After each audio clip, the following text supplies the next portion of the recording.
Tashqi jinsiy a'zolar maxsus betadin eritmasi orqali tozalab olinadi. Ofis gastroskopiyasi diametri 4,5 mm, optikasi 2,9. Mana bu ko'rinishda bo'ladi. Ko'rib turganingizdek, qin ko'zgulari, ya'ni vagalisning zerkalasiz kirildi, qin oldi devori, qin orqa devori va bachadon bo'yniga yetib keldik va bachadon bo'ynini mana ko'rishimiz mumkin. Bachadonning ichidamiz.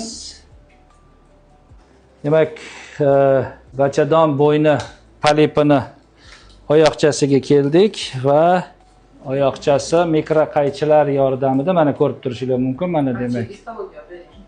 Mana bachadonni bo'ynidan chiqayotgan polip embrion transfer uchun mutlaqo to'g'ri kelmaydi. Mana mikroqaychi yordamida bachadon bo'yni polipi tub qismidan kesib olib tashlanadi.